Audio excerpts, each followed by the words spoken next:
के online platform पर आपका स्वागत है। मैं अरुण शर्मा आपके साथ जुड़ रहा हूं प्रश्नों की एक नई श्रृंखला के साथ। और प्रत्येक प्रश्न के साथ में जो ऑप्शन होंगे उन ऑप्शनों में एक अपना एक टॉपिक होगा और उन ऑप्शनों के माध्यम से हम एक एक टॉपिक को कवर करने का प्रयास करेंगे। चलिए जुड़ते हैं देर न करते हुए और देखते हैं प्रश्नों की तरफ। तो हमारा पहला जो प्रश्न है वो है, भारत के संविधान का निर्माण संविधान सभा द्वारा किया जाएगा। सर्वप्रथम किसके द्वारा यह प्रस्ताव रखा गया? मतलब कि संविधान का निर्माण एक संविधान सभा द्वारा किया जाएगा, यह प्रस्ताव किसके माध्यम से रखा गया? अब यहां पे इस प्रश्न को देखिए, इसका जो आंसर होगा मुझे ऑप्शन से ही देना है। अब इस पर चर्चा करेंगे आगे क्यों इसका ऑप्शन से ही देना है और आगे इसके कितने आंसर हो सकते हैं। तो यहां पे ऑप्शन देखिए, हमारे पास पहला ऑप्शन है कैबिनेट मिशन, दूसरा है क्रिप्स मिशन, तीसरा है साइमन कमीशन और चौथा है भारत शासन अधिनियम 1935। तो क्या इसका सही आंसर होगा? सोचिए और कमेंट करिए, क्या इसका आंसर होगा सही? सही आंसर जानने से पहले हमें एक एक बिंदु पर एक एक ऑप्शन पे चर्चा कर लेते हैं और उस टॉपिक को कवर कर लेते हैं और उसके बाद हम चर्चा करेंगे सही आंसर पे। तो देखिए, पहला है कैबिनेट मिशन। तो कैबिनेट मिशन 1946 जब द्वितीय विश्व युद्ध समाप्त हुआ और द्वितीय विश्व युद्ध समाप्त होने के बाद ब्रिटेन में सत्ता का परिवर्तन हुआ। सत्ता परिवर्तन के बाद नई सरकार बनी, लेबर पार्टी की सरकार बनी और लेबर पार्टी की सरकार बनने के बाद क्लेमेंट एटली उसके प्रधानमंत्री बनते हैं और एटली के बनने के बाद एटली एक प्रस्ताव करते हैं कि भारत को स्वतंत्र किया जाएगा। लेकिन यहां पर दुविधा थी कि कांग्रेस और लीग में आपस में समझौता ही नहीं हो पा रहा था, क्योंकि लीग ये कह रही थी कि उसे पृथक राष्ट्र चाहिए और कांग्रेस कह रही थी कि वो पृथक राष्ट्र नहीं, पूर्ण स्वाधीनता चाहिए।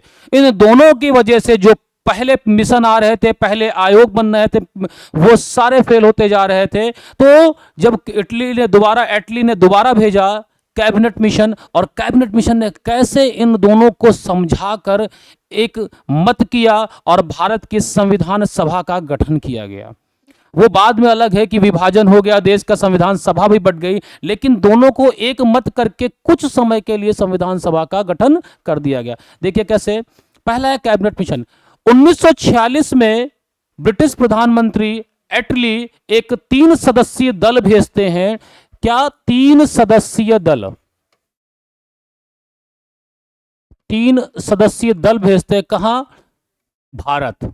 और यह पहुंचता है 24 मार्च 1946। ये डेट याद रखिएगा, 24 मार्च 1946 को 3 सदस्यीय दल ब्रिटिश पार्लियामेंट का जो था वो भारत आता है। इनका काम क्या था? और इसी दल का जो नाम था वो था कैबिनेट मिशन।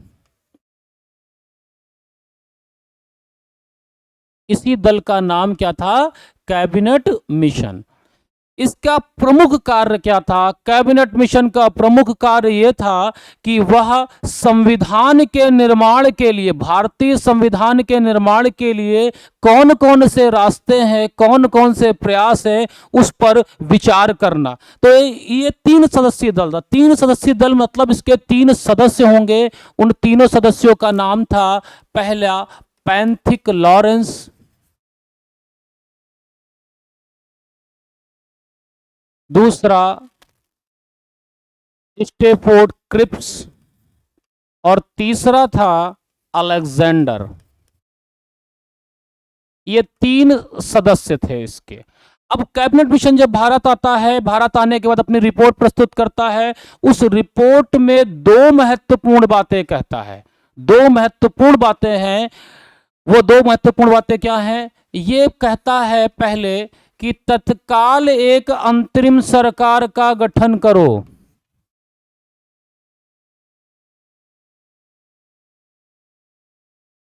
और दूसरी महत्वपूर्ण बात यह कहता है कि संविधान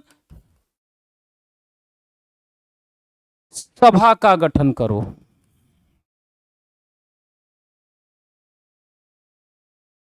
अब यहां पे आप एक चीज देखिएगा, इस टॉपिक को जो कैबिनेट मिशन है इसमें प्रश्न कहां से बने हैं?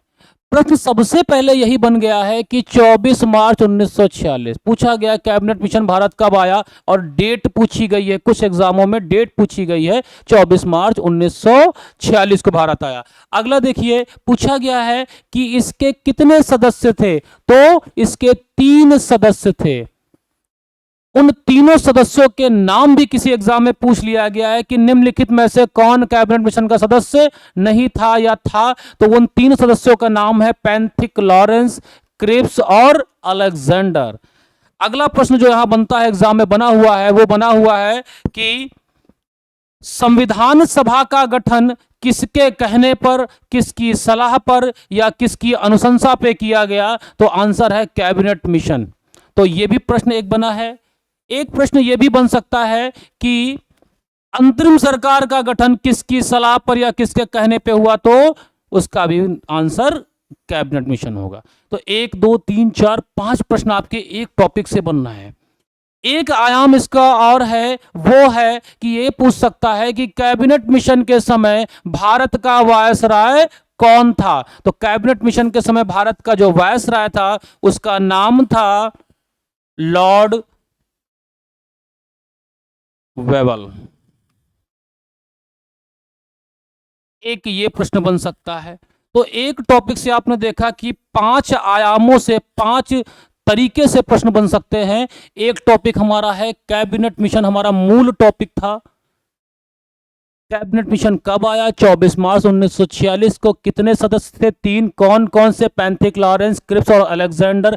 क्या 2 महत्वपूर्ण बातें कहीं, तत्काल अंतरिम सरकार का गठन करिए और संविधान सभा का गठन करिए। उस समय भारत का वायसराय कौन था, लॉर्ड वेवल। अब एक और इसमें आयाम जोड़े कि ब्रिटेन का प्रधानमंत्री कौन था। ब्रिटेन का प्रधानमंत्री थे क्लेमेंट एटली। किस पार्टी के थे, लेबर पार्टी के थे। तो समझ में आई, कैबिनेट मिशन हमारा एक टॉपिक यहां पे बिल्कुल क्लियर हो गया है। अब आगे बढ़ते हैं।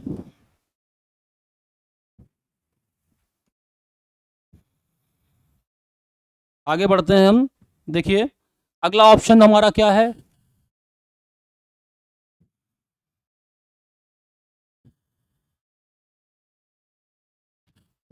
अगले ऑप्शन पे हम लोग चलते हैं। देखिए अगला ऑप्शन है Cripps. Cripps mission.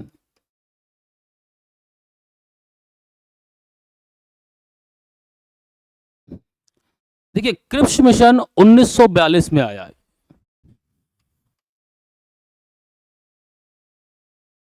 Cripps mission क्यों भेजा गया था, क्रिप्स मिशन का भेजा इसलिए गया था क्योंकि द्वितीय विश्व युद्ध में भारतीयों के सहयोग की आवश्यकता थी और भारतीय चाहते थे स्वतंत्रता। और यहां पर 2 दल थे, एक प्रमुख 2 दल थे, एक था मुस्लिम लीग और दूसरा था कांग्रेस। मुस्लिम लीग पृथक राष्ट्र की मांग पर अड़ा हुआ था और कांग्रेस पूर्ण स्वाधीनता पे, दोनों के बीच कोई भी सहमति नहीं बन रही थी। तो यह दल बात भी भेजा गया, भारत भेजा गया। और ये एक बात कहते हैं कि युद्ध के बाद संविधान निर्माण के लिए संविधान सभा का गठन किया जाएगा। युद्ध के बाद संविधान निर्माण के लिए संविधान सभा का गठन किया जाएगा, यह कहता है क्रिप्स मिशन। और इसके अध्यक्ष थे क्रिप्स और इन्हीं के नाम पर इसका नाम था क्रिप्स मिशन। लेकिन यह मिशन फेल हो जाता है क्योंकि कांग्रेस और लीग में सहमति नहीं बनती है। तो प्रश्न आपसे यहां पे पूछ सकता है कि क्रिप्स मिशन कब आया, 1942, मार्च 1942 में। संविधान सभा की पहली बार संविधान सभा का गठन किया जाएगा संविधान निर्माण के लिए, यह पहला प्रस्ताव किसने रखा था, क्रिप्स मिशन द्वारा रखा गया था। तो इस प्रश्न का आंसर क्या होगा, क्रिप्स मिशन। इस प्रश्न का आंसर क्या होगा, क्रिप्स मिशन।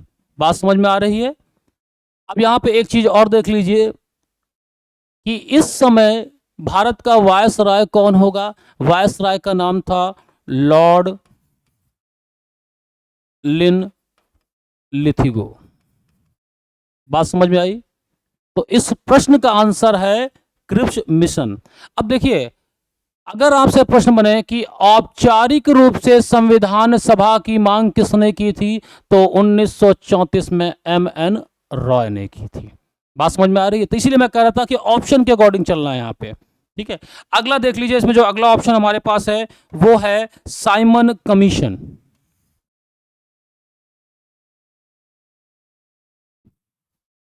अगला जो हमारे पास ऑप्शन है वो है साइमन कमीशन।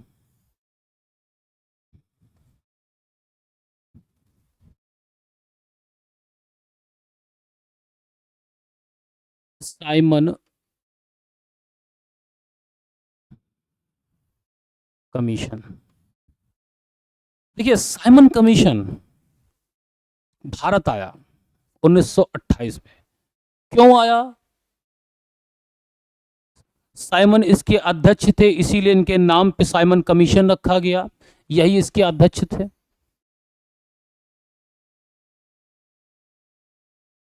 अध्यक्ष थे इसके। साइमन कमीशन जब भारत आया तो कब आया?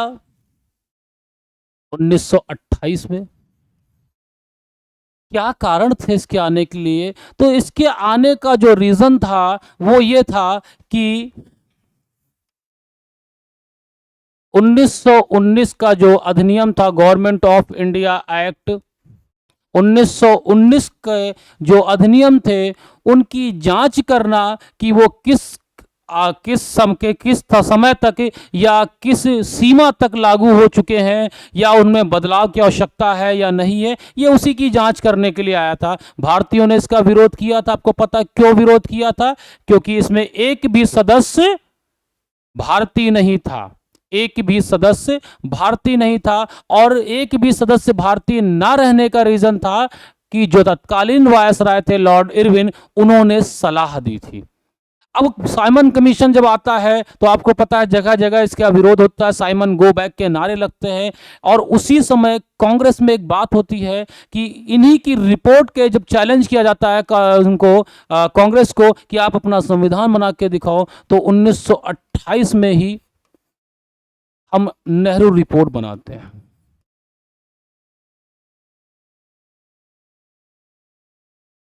नेहरू रिपोर्ट बनाते हैं। अब देखिए साइमन कमीशन अपनी रिपोर्ट प्रस्तुत कर देता है, ब्रिटिश को अपनी रिपोर्ट प्रस्तुत कर देता। अब उस रिपोर्ट के आधार पर देखिए क्या होता है, साइमन कमीशन की जो रिपोर्ट होती है उसी आधार पे बेटा क्या होता है, 3 गोलमेज सम्मेलन होते हैं।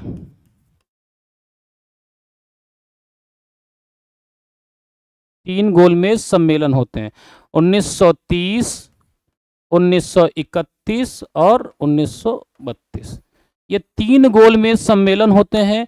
इन 3 गोलमेज सम्मेलन का जो परिणाम निकलता है वो होता है गवर्नमेंट ऑफ इंडिया एक्ट 1935। अब यहां पे एक चीज देखिए कि तीनों गोलमेज सम्मेलन में किसने भाग लिया था? 2 व्यक्ति थे, डॉक्टर भीमराव अंबेडकर और तेज बहादुर सप्रू। तो यहां देखिए कितने प्रश्न बन गए आपके। एक तो बना साइमन कमीशन भारत कब आया, गोलमेज सम्मेलन के 2 सदस्य जिन्होंने भाग लिया था, गवर्नमेंट ऑफ इंडिया एक्ट किसके आधार पर बनाया गया। तो 3 प्रश्न हमारे, 3-4 प्रश्न इस टॉपिक से हो गए। तो मैं आशा करता हूँ कि ये टॉपिक भी आपका क्लियर हो गया होगा, और गवर्नमेंट ऑफ इंडिया एक्ट भी क्लियर, क्योंकि गवर्नमेंट ऑफ इंडिया एक्ट भारतीय संविधान का आधार है। बहुत बड़ा भाग गवर्नमेंट ऑफ इंडिया एक्ट से लिया गया है, तो इसको हम बाद में चर्चा करेंगे। तो इतनी बात समझ में, आशा करता हूं कि ये प्रश्न आपको पूरी तरीके से समझ में आया होगा। हर एक ऑप्शन का भी आपको एक टॉपिक के अनुसार मैंने कराया है और आपको वो टॉपिक समझ में आया होगा। बढ़ते हैं अगले प्रश्न की ओर। अभी देखिए प्रश्न है, संविधान सभा का गठन किसके प्रयास से या प्रस्ताव से हुआ? संविधान सभा का गठन किसके प्रस्ताव से या किसके प्रयास से हुआ? अभी हमने आपको पिछले क्वेश्चन में बताया था कि वहां पर 2 मिशन थे, एक क्रिप्स आया था, एक आया था कैबिनेट। क्रिप्स मिशन ने कहा था युद्ध के उपरांत संविधान निर्माण के लिए संविधान सभा का गठन किया जाएगा, और कैबिनेट मिशन 1946 उन्होंने क्या कहा कि संविधान सभा का गठन किया जाए। तो इस प्रश्न का आंसर क्या होगा? इस प्रश्न का आंसर क्या होगा? Cabinet mission. क्या आंसर होगा? Cabinet mission. संविधान सभा का गठन किसके प्रयास से किया जाए? Cabinet mission. देखिए, अब जब संविधान सभा आ ही गया तो यहां पे इस टॉपिक को देख लेते हैं।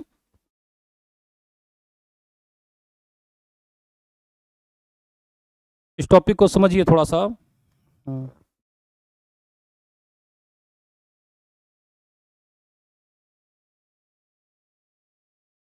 संविधान सभा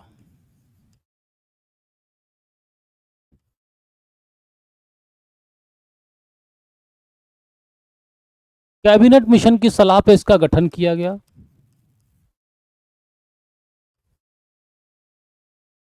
ठीक। इस सभा के जो सदस्य थे वो दो जगह से लिए गए। एक तो लिए गए कहां से? ब्रिटिश प्रांत, और दूसरा कहां से लिए गए? देसी रियासत।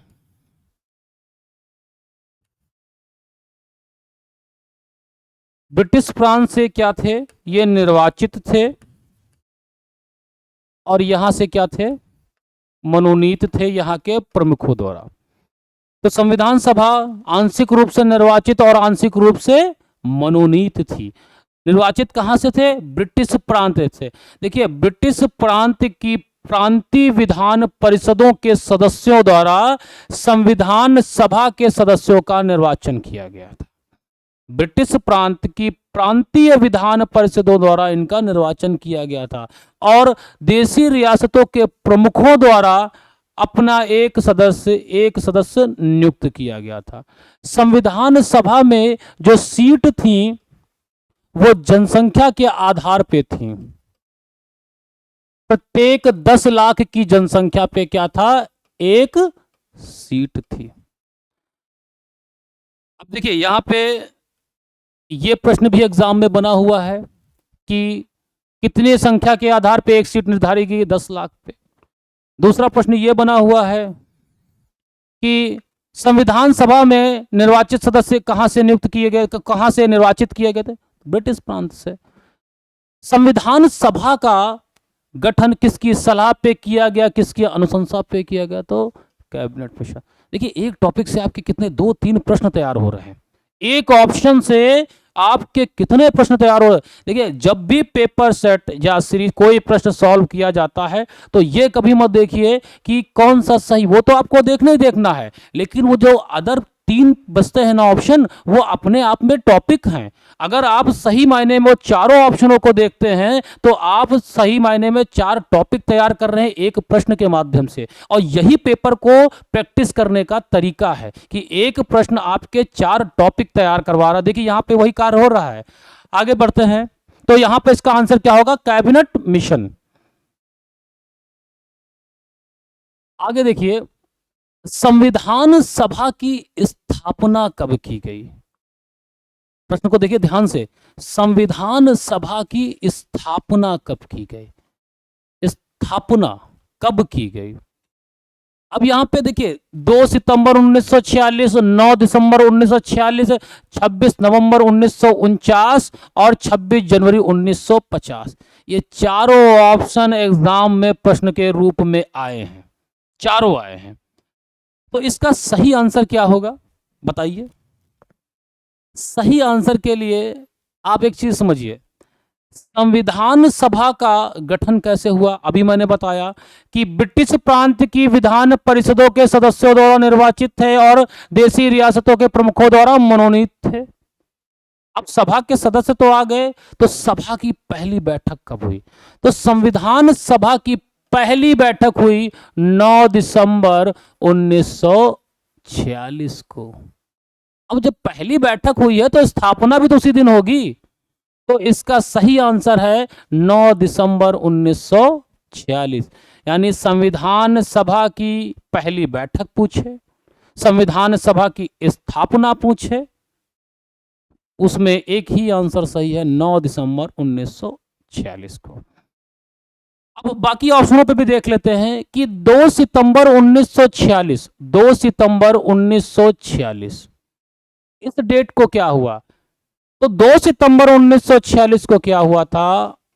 अंतरिम सरकार का गठन, अंतरिम सरकार का गठन हुआ था। 2 सितंबर 1946 को अंतरिम सरकार का गठन किया गया। 9 दिसंबर 1946 को संविधान सभा की स्थापना, संविधान सभा की पहली बैठक का गठन किया गया। 26 नवंबर 49, बहुत बार पूछा गया, 26 नवंबर 1949, 26 नवंबर 1949 को हमारे संविधान को स्वीकार किया गया, हमने अपने संविधान को अपनाया। संविधान सभा ने 26 नवंबर 1949 को संविधान को अपनाया, उसे स्वीकार किया। ये सब 26 नवंबर 1949 को है। तो क्या है? संविधान सभा ने संविधान को अपनाया। ठीक, अगला देखिए 26 जनवरी 1950, सबको पता है 26 जनवरी 1950 को संविधान क्या हुआ? लागू हुआ। देखिए ये प्रश्न एग्जाम में आए हुए हैं, पूछा गया अंतरिम सरकार का गठन किस दिनांक को हुआ? 2 सितंबर 1946। संविधान सभा की स्थापना कब हुई? 9 दिसंबर 1946। संविधान सभा द्वारा संविधान को कब अपनाया गया? 26 नवंबर 1949। और संविधान कब लागू हुआ? 26 जनवरी 1950। बात समझ में आई? ये चारों क्वेश्चन पूछे गए हैं एग्जाम में, ध्यान रखिएगा। आगे बढ़ते हैं। अगला क्वेश्चन है, संविधान सभा में उद्देश्य प्रस्ताव किसके द्वारा प्रस्तुत किया? बहुत महत्वपूर्ण क्वेश्चन है। उद्देश्य प्रस्ताव बहुत ही महत्वपूर्ण है। संविधान में उद्देश्य प्रस्ताव बहुत महत्वपूर्ण है। देखिए प्रश्न है, संविधान सभा में उद्देश्य प्रस्ताव प्रस्तुत किया गया किसके द्वारा? पहला ऑप्शन राजेंद्र प्रसाद, सच्चिदानंद सिन्हा, सरदार पटेल और जवाहरलाल नेहरू। तो देखिए पहली बैठक हमारी 9 दिसंबर 1946 को हो रही है। आपके अंदर आएंगे अस्थायी अध्यक्ष, स्थायी अध्यक्ष, संवैधानिक सलाहकार, सारे सदस्यों को मेन लोगों को चुन लिया गया। अब संविधान की कार्रवाई स्टार्ट होगी। संविधान की सभा ने जो उसका कार्य था, उसका कार्य क्या था? उसके पास दो कार्य थे, एक तो संविधान का निर्माण करना, दूसरा देश की शासन व्यवस्था को चलाना। तो हम दूसरा पॉइंट हटा देते, पहले पॉइंट पर विचार करते, संविधान का निर्माण करना। तो सब चीजें होने के बाद संविधान सभा अपना मूल कार्य करेगी, संविधान का निर्माण होना करना। तो संविधान के निर्माण के लिए क्या हुआ? 13 दिसंबर 1946 को, 13 दिसंबर 1946 को जवाहरलाल नेहरू द्वारा एक प्रस्ताव रखा गया संविधान सभा के सम्मुख। उसी प्रस्ताव को उद्देश्य प्रस्ताव कहा गया। उद्देश्य प्रस्ताव प्रस्तुत किया गया, जिसे 22 जनवरी 1947 को पास कर दिया उस सभा ने। मेरी बात ध्यान समझिए, एक प्रस्ताव रखा गया जवाहरलाल नेहरू द्वारा 13 दिसंबर 1946 को, जिसे 22 जनवरी 1947 को पास कर दिया गया। इसी को उद्देश्य प्रस्ताव कहा गया। अब इतना महत्वपूर्ण क्यों है? महत्वपूर्ण ये इसलिए है कि यही उद्देश्य प्रस्ताव बाद में जाकर संविधान में प्रस्तावना के रूप में जुड़ेगा, भाषा का परिवर्तन करके। यही उद्देश्य प्रस्ताव क्या होगा? प्रस्तावना बन जाएगा, और प्रस्तावना बन के संविधान में जोड़ा जाएगा। तो प्रस्तावना की जो भाषा है वो कहां से है? भाषा ऑस्ट्रेलिया के संविधान से ली गई है। और संविधान में प्रस्तावना होगी, ये कहां से लिया गया है? अमेरिका के संविधान से। बात समझ में आई? तो देखिए, एक तो आपका ये प्रश्न बना है एग्जाम में कि उद्देश्य प्रस्ताव कब पास किया गया? तो 22 जनवरी 1947 को। ये प्रश्न तो बहुत बार एग्जाम में बना है कि उद्देश्य प्रस्ताव कब प्रस्तुत किया गया और किसने प्रस्तुत किया। प्रस्तावना की भाषा कहां से ली गई है? ऑस्ट्रेलिया के संविधान से। तो देखिए 3 4 5 आयाम होते किसी टॉपिक के, जो ऑब्जेक्टिव क्वेश्चन बनते हैं उसके 4 5 ही आयाम होते हैं, ज़्यादा आयाम नहीं होते हैं। तो हर एक आयाम पे हमें विचार करके चलना है। इतनी बात समझ में आई। अब जो बाकी ऑप्शन है उनको भी देख लेते हैं। बाकी ऑप्शन में देखिए राजेंद्र प्रसाद, इनके बारे में आप जानते हैं, ये स्थायी अध्यक्ष थे। स्थायी अध्यक्ष थे, झंडा समिति के अध्यक्ष थे, संचालन समिति के अध्यक्ष थे और भारत के पहले राष्ट्रपति भी थे। सच्चिदानंद सिन्हा को जानते हैं, ये संविधान सभा के अस्थायी अध्यक्ष थे। बहुत बार एग्जाम में पूछा गया संविधान सभा के अस्थायी अध्यक्ष कौन थे? सच्चिदानंद सिन्हा। और सरदार पटेल, सरदार वल्लभ भाई पटेल अंतरिम सरकार में भी ये सदस्य थे और जब उसका प्रांतीय संविधान समिति के अध्यक्ष थे। और सबसे महत्वपूर्ण, बहुत बार प्रश्न बना है कि मूल अधिकार एवं अल्पसंख्यक समिति, मूल अधिकार एवं अल्पसंख्यक समिति के अध्यक्ष कौन थे? सरदार वल्लभ भाई पटेल। बात समझ में आ रही है? तो इस प्रश्न का आंसर जो है वो है डी, जवाहरलाल नेहरू। सभी ऑप्शन क्लियर हैं, सभी ऑप्शन एग्जाम में प्रश्न के रूप में आ चुके हैं, तो इन पे आप विचार करिएगा। अगला देखते हैं। अब देखिए अगला क्या है, संविधान, अगला है संविधान सभा के कुल कितने अधिवेशन हुए थे? संविधान सभा के कुल कितने अधिवेशन हुए थे? तो यहां पर सीधी सीधे एक ही आंसर है इसका, संविधान सभा के 12 अधिवेशन हुए थे। कैसे? पहला देखिए 12 अधिवेशन, पहला अधिवेशन हुआ था 9 दिसंबर 1946 को और लास्ट हुआ था, अंतिम हुआ था 24 जनवरी 1950 को। बात समझ में आ रही है? तो इसका जो आंसर होगा वो होगा 12 होगा। अगले प्रश्न पर चलते हैं। अंतरिम सरकार के उप सभापति कौन थे? यह प्रश्न एग्जाम में बहुत बार पूछा गया है कि अंतरिम सरकार के उप सभापति, उप सभापति, सभापति नहीं पूछ रहा है, उप सभापति। तो अभी हमने आपको प्रीवियस क्वेश्चन में बताया है कि अंतरिम सरकार के गठन के लिए किसने कहा? अंतरिम सरकार के गठन के लिए कैबिनेट मिशन 1946 में जो आया था उसने कहा था। अंतरिम का मतलब होता है अस्थायी, अंतरिम का मतलब अस्थायी, तो अंतरिम सरकार के उप सभापति। अब अंतरिम सरकार के उप सभापति तो बनेंगे ही बनेंगे। अभी हमने आपको डेट भी 2 सितंबर 1946 को अंतरिम सरकार का गठन किया गया।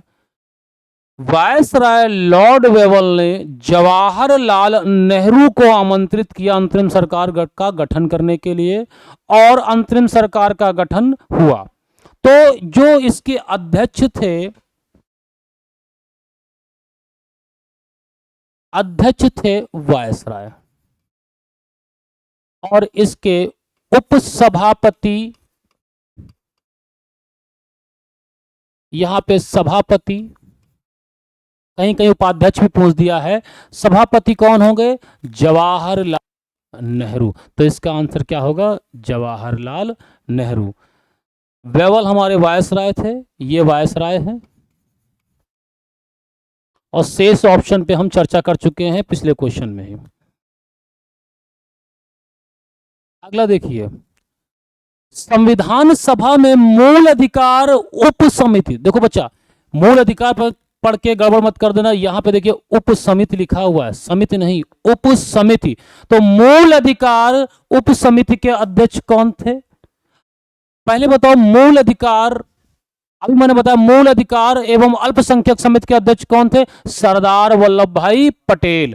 तो यहां पे पूछा मूल अधिकार उप समिति के अध्यक्ष कौन थे? तो जब वो एक समिति थी जिसका नाम था मूल अधिकार एवं अल्पसंख्यक समिति, ये पूरी एक समिति है, इसके अध्यक्ष कौन थे? सरदार पटेल। मूल अधिकार एवं अल्पसंख्यक समिति के अध्यक्ष कौन है? सरदार पटेल। लेकिन जब ये उप समितियों में टूटेगी तो दो उप समितियों में टूटेगी बच्चा, देखो ध्यान से, एक तो टूटेगी मूल अधिकार उप समिति और एक टूटेगी अल्पसंख्यक उप समिति। तो मूल अधिकार उप समिति के अध्यक्ष कौन थे? मूल अधिकार उप समिति के अध्यक्ष बनेंगे आपके जेबी कृपलानी, जेबी कृपलानी बनेंगे। बात समझ में आ रही है? मूल अधिकार उप समिति के अध्यक्ष जेबी कृपलानी बनेंगे। अल्पसंख्यक उप समिति के अध्यक्ष कौन बनेगा? एचसी मुखर्जी बनेंगे। अब यहां पे डॉक्टर भीमराव अंबेडकर ऑप्शन है, वो रहेंगे प्रारूप समिति के अध्यक्ष और इन्हें ही संविधान का निर्माणकर्ता भी कहा जाता है। सरदार पटेल मूल अधिकार एवं मूल अधिकार एवं अल्पसंख्यक समिति के अध्यक्ष थे। डॉक्टर राजेंद्र प्रसाद झंडा समिति के अध्यक्ष थे, संचालन समिति के अध्यक्ष थे और भारत के पहले प्रधानमंत्री थे। सभी देखिए प्रश्नों को सॉल्व करते टाइम एक चीज का ध्यान रखिए, जो प्रश्न कह रहा है उसके अकॉर्डिंग एक ऑप्शन तो है आप जब प्रैक्टिस कर रहे हैं, लेकिन जो 3 ऑप्शन बेटा बचते हैं वो 3 ऑप्शन अपने आप में 3 टॉपिक हैं। तो उन ऑप्शनों पे भी विचार करिए ताकि आपके और टॉपिक भी उसके साथ साथ तैयार हो, यानी एक प्रश्न आपके 4 टॉपिक तैयार करवाता है। तो इस आयाम से अगर आप पढ़ेंगे तो आप एक प्रश्न से अपने 4 टॉपिक तैयार करेंगे और सिलेबस को बहुत तेजी के साथ रिवीजन कर लेंगे। मिलते हैं अगली क्लास में नए प्रश्नों के साथ। आशा करता हूँ आपको ये क्लास पसंद आया होगा। धन्यवाद।